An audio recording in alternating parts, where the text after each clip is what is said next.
इक्वारी express एक number platform में किसी समय मध्य पहुंचिबो।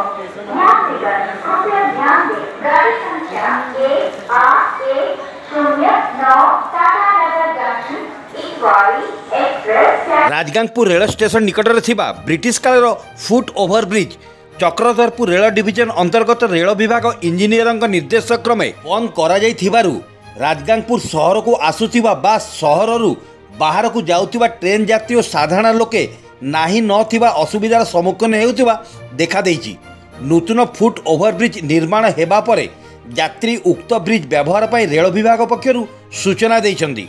नूतन फुट ओभरब्रिज निकट में पार्किंग व्यवस्था ठीक नथिबारु यात्री भाई टेम्पू मालिक और ड्राइवर मध्य असुविधार दिन काटुथिबा सूचना मिली। उक्त समस्या को नहीं राजगांगपुर विधानसभा वरिष्ठ बीजेपी नेता अरविंद साहू एवं हेमंत सिंह नेतृत्व में South Eastern rail division Chakradharpur DRM उद्देश्य Rajgangpur station master LD Tripathi को तांको कार्यालय ठारे साक्षात करी जनसाधारण असुविधा संबंध में आलोचना करने सह दाबीपत्र प्रदान करथिले। उक्त दाबीपत्र संबंध में मान्यवर सुंदरगढ़ सांसद तथा केंद्रीय आदिवासी मंत्री श्री जुएल ओराम को मध्य अवगत करा जाइथिबा अरविंद साहू सूचना देथिले। जुएल भाई को भी गोटे कॉपी देवी से कॉपी को से हमर से मंत्री भी अछंती आदिवासी कल्याण मंत्री जे कि ता उपरे विचार करिवे टेम्पूर साधारण जनता पाई लोक को सुविधा हो।